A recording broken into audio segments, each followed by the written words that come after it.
Hello student, welcome back to my YouTube channel math success mantra. और मैं आज class 10th के लिए आया हूँ लेकर। कौन सी आज क्लास है? क्वाड्रेटिक इक्वेशंस की क्लास है। पेयर ऑफ लीनियर इक्वेशन और रियल नंबर दोनों अच्छे से कंप्लीट हो चुका है और उसके क्वेश्चन भी लगभग डिस्कस करा दिए गए हैं। अब हम क्वाड्रेटिक इक्वेशन में आते हैं और क्वाड्रेटिक इक्वेशन आपका एक पूरा कंप्लीट चैप्टर है और उसमें हमको सॉल्यूशन पढ़ना है क्वाड्रेटिक इक्वेशंस के। दो तरीके से सॉल्यूशन हमको पढ़ना है। एक तो है क्या, बाई फैक्टराइजेशन मेथड्स, और एक है बाई क्वाड्रेटिक फार्मूला। दो ही मेथड हमको इसमें पढ़ने हैं। दोनों मेथड से हम क्या करेंगे, इसके सॉल्यूशन निकालेंगे। अब ध्यान से देखिए, इससे पिछले वाले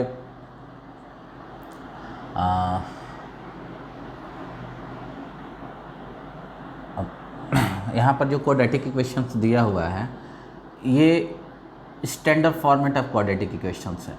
ऐसा कोई भी इक्वेशन जो इस टाइप से लिखा जाए, यहाँ पर लिख लीजिए where A is not equal to zero, क्या कहलाएगा? क्वाड्रेटिक इक्वेशन कहलाएगा।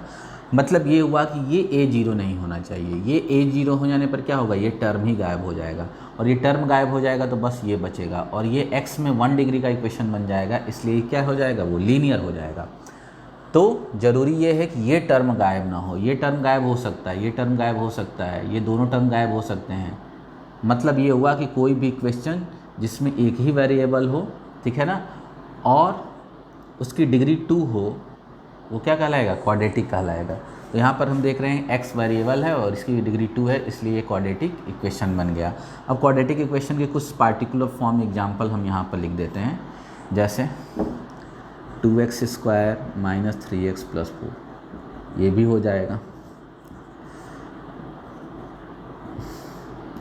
X square plus 4x equal to 0, ये भी हो जाएगा। 3x स्क्वायर प्लस 6, ये भी हो जाएगा। 4x स्क्वायर इक्वल टू 0, ये भी हो जाएगा, ठीक है ना। लेकिन यदि ये कोई भी इसमें से एक टर्म, जैसे आप लिख दे 3x प्लस 4 इक्वल टू 0, ये नहीं होगा, ये लीनियर बन गया। देखो, इसमें वेरिएबल x है और इसकी मैक्सिमम पावर क्या है, 2 है, क्वाड्रेटिक हो गया। इसमें x है, इसकी मैक्सिमम पावर 2 है, ये भी हो जाएगा। इसमें x वेरिएबल, इसकी भी पावर 2 है, ये भी हो जाएगा। यहाँ केवल एक ही टर्म है, यहाँ भी पावर 2 है, इसलिए क्वाड्रेटिक हो जाएगा। लेकिन यहाँ x वेरिएबल है लेकिन डिग्री 1 है, इसलिए ये लीनियर होगा, क्वाड्रेटिक नहीं होगा। तो इनमें से कोई भी फॉर्मेट आपका क्या हो सकता है, आपके सामने दिख सकता है, और ये चारों के चारों फॉर्मेट जो आएंगे वो तीनों चारों के चारों क्या होंगे, क्वाड्रेटिक कहलाएंगे। अब यदि आपसे क्वेश्चन कहा जाए यहाँ पर 2, जैसे 2 है यहाँ, इसी को हम लिखने जा रहे हैं x square plus 4x equal to 0, और हम कहें इससे कंपेयर कर दो। क्या कर दो? इससे कंपेयर करके बताओ कि ए क्या होगा। तो ध्यान से देखो, इस टाइप में जो भी 2 टर्म में या 3 टर्म में या 1 टर्म में दिया होगा, पहले तो उसको कंप्लीट 4 टर्म में हम लिखेंगे। जैसे इसको कैसे लिखेंगे, एक्स स्क्वायर 4x, और जो कांस्टेंट नहीं है तो 0। अब कंपेयर कर दोगे, एक्स स्क्वायर का कोफिशिएंट a, तो a की वैल्यू 1, यहाँ एक्स स्क्वायर का कोफिशिएंट कितना होगा, 1। यहाँ x का कोफिशिएंट 4, यहाँ x का कोफिशिएंट b, तो b की वैल्यू क्या हो जाएगी, 4 हो जाएगी। यहाँ कांस्टेंट टर्म 0, यहाँ कांस्टेंट टर्म c, तो c की वैल्यू क्या हो जाएगा, 0। कंपेयर कर दिया, आ गया। जैसे तीसरे वाले में यहाँ पर है 3x square plus x equal to 0। इसमें x स्क्वायर वाला टर्म दिया है, कांस्टेंट टर्म दिया है, बट x का टर्म्स नहीं दिया है, तो इसको क्या लिख लेंगे हम, 3x स्क्वायर प्लस x, और x का टर्म लिख लेंगे लेकिन इसका कोफिशिएंट 0 बना देंगे, प्लस 6 इक्वल टू 0, ठीक ना। अब कंपेयर कर दोगे तो a की वैल्यू 3, b की वैल्यू क्या हो जाएगा, 0, और c की वैल्यू क्या हो जाएगा, 6। ये चीज़ याद रखिएगा, ठीक है ना। इस चौथे वाले को इसको कैसे लिख सकते हो, 4x square plus 0 into x plus 0 equal to 0। अब यहाँ कंपेयर करोगे तो a की वैल्यू 4, b की वैल्यू 0, और c की वैल्यू क्या आ जाएगी, 0 आ जाएगी। यहाँ b और c दोनों 0 होगा। तो ऐसे हम क्या कर सकते हैं, यदि किसी क्वेश्चंस में तीनों टर्म नहीं दिए हुए हैं क्वाड्रेटिक में, तो उसके हम तीनों टर्म लिख के, और x का टर्म नहीं होगा तो x इंटू 0 लिख के उस टर्म को हम बढ़ा लेंगे, और कांस्टेंट टर्म नहीं होगा तो डायरेक्टली उसको हम 0 लिख सकते हैं, और इस तरह ABC हम फाइंड आउट कर लेंगे, क्योंकि ABC निकालना बहुत ज़रूरी है, ठीक है। चलो, ये तो पता चल गया कि किस टाइप के इक्वेशन को हम क्वाड्रेटिक कहेंगे और किस टाइप के इक्वेशन को क्वाड्रेटिक नहीं कहेंगे। इसके बाद से आता है इसका सॉल्यूशन निकालना। तो एक बात हम आपको बता देना चाहते हैं कि सारे क्वाड्रेटिक इक्वेशन का सॉल्यूशन निकालना नहीं निकाला जा सकता है। समझ में आ रही बात है? सारे क्वाड्रेटिक इक्वेशंस का सॉल्यूशन आप नहीं निकाल सकते हो, आप उन्हीं क्वाड्रेटिक इक्वेशंस का सॉल्यूशन निकालोगे, ठीक है ना, जो सॉल्युबल हो, ठीक है ना, याद रखिएगा। सारे क्वाड्रेटिक इक्वेशंस का सॉल्यूशन आप नहीं निकाल सकते हैं। फॉर एग्जांपल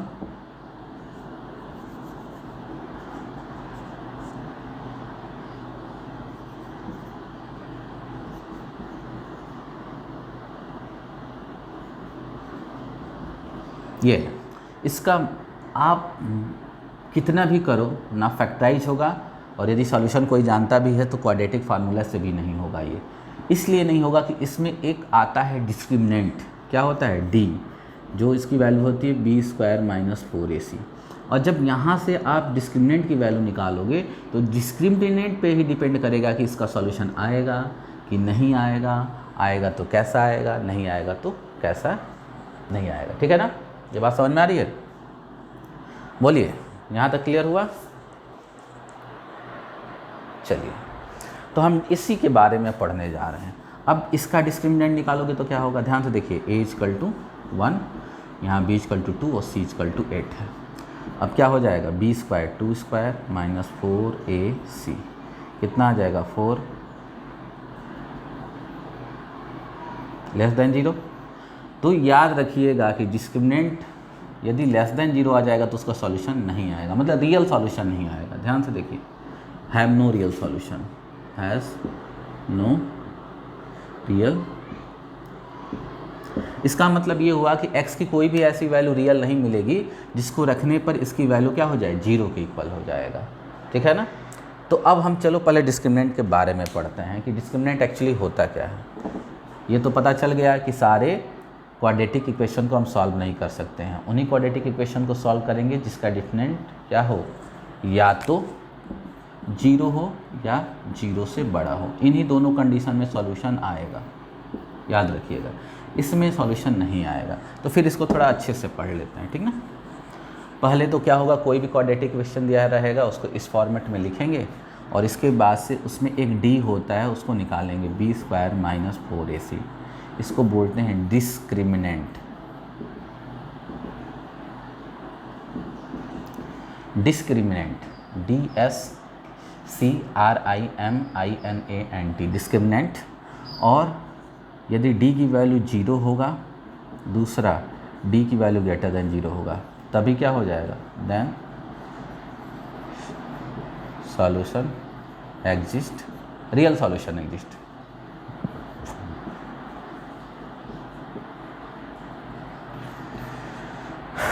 तीसरा केस होता है यदि d लेस देन 0 आ जाएगा तो है नो रियल सॉल्यूशन,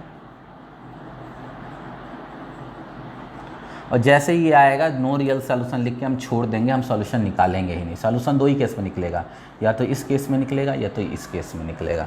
और डी की वैल्यू कहाँ से निकलेगी, यहाँ से निकलेगी। ABC कहाँ से निकलेगा, क्वाड्रेटिक इक्वेशन जो दिया रहेगा वहीं से हम निकालेंगे ABC की वैल्यू। चलिए आगे चलते हैं। जैसे आपको सॉल्व करना है एक इक्वेशन,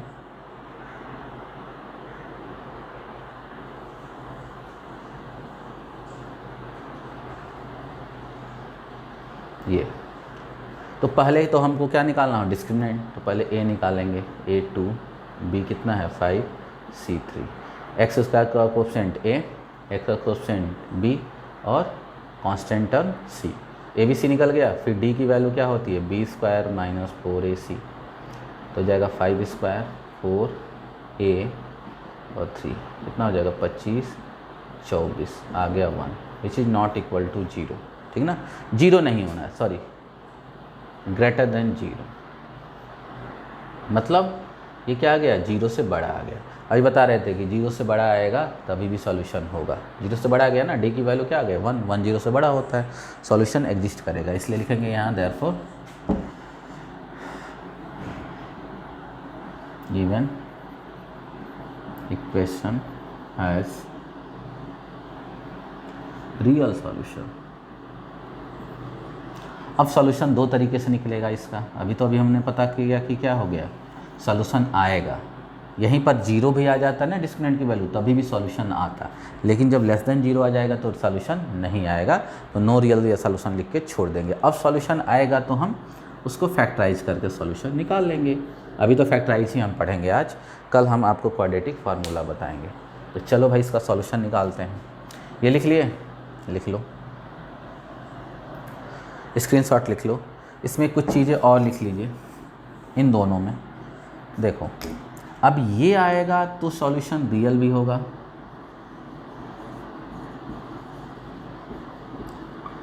और इक्वल रूट्स होगा, मतलब इनके दोनों सॉल्यूशन दो आएगा ना भाई। देखो x में 2 डिग्री का इक्वेशन है, सेकेंड डिग्री का इक्वेशन है, तो x की 2 वैल्यू आएगी जिसके लिए ये जीरो हो जाएगा। तो दोनों के दोनों यहाँ पर जो दोनों सॉल्यूशन होंगे इक्वल आएंगे, इक्वल रूट्स। दोनों के दोनों रूट्स क्या आएंगे, इक्वल आएंगे। यहाँ पर क्या आएगा, सॉल्यूशन रियल तो आएगा, real solution, but unequal roots आएगा। याद रखिएगा, रियल सॉल्यूशन आएगा, d बराबर 0 पे रियल भी होगा और इक्वल रूट्स होंगे, मतलब x की दोनों वैल्यू होंगी, इक्वल आएंगी। और यहाँ पर d ग्रेटर देन 0 में क्या होगा, रियल होगा और दोनों के दोनों अलग अलग होगा, अनइक्वल होगा। क्लियर। चलिए अब यहाँ पर फैक्टराइज करना है। कैसे फैक्टराइज करेंगे इसका, 2x square plus 5x plus 3 equal to 0 है। बहुत आसान है, आप लोग पढ़े भी होंगे। देखो पहले इन दोनों को मल्टीप्लाई कर दो, आ गया 6। अब इस 5 को ऐसे ब्रेक करो कि ऐड करने पर 5 और मल्टीप्लाई करने पर 6 आए, तो 3 और 2 होगा। तो इसी को बोलते हैं मिडिल टर्म को स्प्लिट करना। तो क्या होगा, 2x स्क्वायर, 5 को स्प्लिट करोगे 3 प्लस 2 में, क्योंकि इन दोनों का सम 5 होगा, इन दोनों का प्रोडक्ट इन दोनों के प्रोडक्ट के इक्वल आना चाहिए, 6 हो जाएगा। अब क्या होगा, 2x square 3x plus 2x plus 3। अब यहाँ से कॉमन क्या दिख रहा है, x, 2x प्लस 3, यहाँ से common 2x plus 3, 2x plus 3, 2x plus 3 common कर लीजिए, तो क्या बचेगा, x प्लस 1। एक बार इसको इक्वल करोगे 0 के इक्वल, और एक बार क्या करोगे, इसको करोगे, क्योंकि ये 0 होगा तभी भी इसका प्रोडक्ट 0 हो जाएगा, ये 0 होगा तभी भी इसका प्रोडक्ट 0 हो जाएगा, दोनों 0 होगा तभी भी प्रोडक्ट 0 हो जाएगा। इसको जैसे ही 0 करोगे x की वैल्यू क्या आएगा, -3/2, और इसको 0 करोगे तो x की वैल्यू 1। तो 2 सॉल्यूशन आ गया कि नहीं आ गया। तो यही आपको बता रहे थे कि 2 सॉल्यूशन हमेशा आएगा। पहले तो हम पता करेंगे कि सॉल्यूशन इसका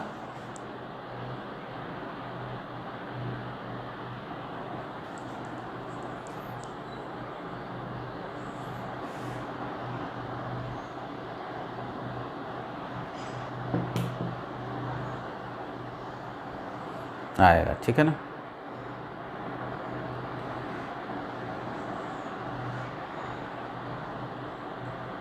क्लियर हो रही बात है। चलिए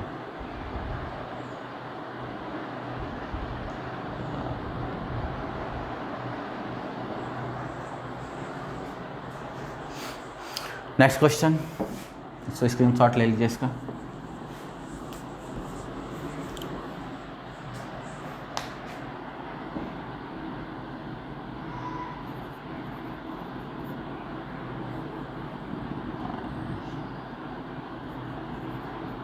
ये है। अब इसको क्या करते हैं, पहले a निकलिए 3, b equal to 1, c equal to -2, d निकालो, d की वैल्यू होती है b स्क्वायर माइनस 4ac, तो 1 स्क्वायर माइनस 4 इंटू 3 - 2 कितना होगा, 1, 4 3 12 दूना 24 प्लस 24, 25 आ गया। कितना आ गया, 25, ग्रेटर देन 0 आ गया। इसका मतलब क्या होगा, रूट्स आर इक्वल, और ग्रेटर देन 0 में क्या होता है, एंड अनइक्वल। क्या होगा, अनइक्वल, तो बराबर नहीं आएगा, दोनों अलग अलग है। यहीं d की वैल्यू 0 आ जाता तो रूट्स इक्वल, रूट्स रियल तो होता लेकिन इक्वल रूट्स आता, ठीक ना, रूट्स रियल होता और इक्वल होता। अब जो फैक्टर करेंगे ये पता चल गया कि इसका सॉल्यूशन आएगा। नाउ कैसे फैक्टर करेंगे, 3x square plus x minus 2 equal to 0। अब देखो इन दोनों का मल्टीप्लाई करोगे तो -6। अब x का कोएफिशिएंट कुछ नहीं है, तो कुछ नहीं है तो 1 है, तो 1 को ऐसे ब्रेक करिए कि ऐड करने पर क्या आ जाए 1 आए और मल्टीप्लाई करने पर -6 आए। ध्यान से देखिए, इन दोनों का प्रोडक्ट निकाल लीजिए और इस बीच वाले टर्म को जो भी है, कुछ नहीं है तो 1 है, तो 1 को ऐसे ब्रेक करो कि मल्टीप्लाई करने पर -6 और ऐड करने पर 1 आए, तो वो होगा 3 - 2। ठीक ना, 3 और 2 को क्या करोगे, 3 और -2 को यदि ऐड करोगे तो क्या आएगा 1 आएगा, और मल्टीप्लाई करोगे 3 और -2 को तो -6 आएगा। तो हमने तो ब्रेक कर लिया इसको, मिडिल टर्म को। भाई मिडिल टर्म 1 था तो 1 को ऐसे ब्रेक करना था कि ऐड करने पर क्या आ जाए 1 आ जाए। भाई ब्रेक करो, दो पार्ट में ऐसे करो, दोनों का ऐड क्या हो 1 हो जाए, और दोनों का मल्टीप्लाई क्या होना चाहिए -6, तो हो भी रहा है। तो 1 को हमने 3 - 2 में ब्रेक कर लिया। अब क्या हो जाएगा, ये प्लस माइनस माइनस और x से मल्टीप्लाई को -2x, -2 = 0। 3 कामन x + 1 -2 कामन करोगे x + 1 = 0। x + 1 कामन कर लीजिए, 3x - 2 = 0। इसको इक्वल करोगे तो x की वैल्यू -1, इसको 0 करोगे तो x की वैल्यू 2/3। इसके दो सॉल्यूशन आ गए यहाँ पर। तो ऐसे ही आपको क्या होगा, फैक्टराइज मेथड से करना है, और आपको यहाँ से पता चल जाएगा कि कैसे सॉल्यूशन, किन किन का सॉल्यूशन निकलेगा, किन किन का सॉल्यूशन नहीं निकलेगा। बात समझ में आ रही है। अब मैं आपको क्वेश्चन दे रहा हूँ आज के लिए होमवर्क। एक बच्ची है, कल का सॉल्यूशन भेजी है, अंजलि में भी नाम है उसका, उसके सॉल्यूशन को मैं आज भेज दूंगा। उसको कुछ डाउट था एक क्वेश्चन में, और बच्चे कुछ भी नहीं कर रहे हैं, इसलिए मेरा हम लोगों से आग्रह है, फिर से है, और एडवाइस भी है कि क्वेश्चन करके भेजें। अदरवाइज यदि आपके इंटरनल में मार्क्स कम होते हैं तो फिर आप मेरे पास नहीं आएंगे कि सर मेरे मार्क्स क्यों कम हो गए हैं। जिस भी बच्चे ने भेजा है उसको हम ध्यान से देख लेंगे। आपको क्वेश्चन दे रहा हूँ, चलिए अब मैं क्वेश्चन दे रहा हूँ, ये नोट कर लिए होंगे आप लोग। तो इस पर बेस्ड क्वेश्चन आपको 2 मैं दे रहा हूँ, फिर आज देखिएगा, कोशिश करिएगा। एग्जाम्पल है, सॉल्व करना है।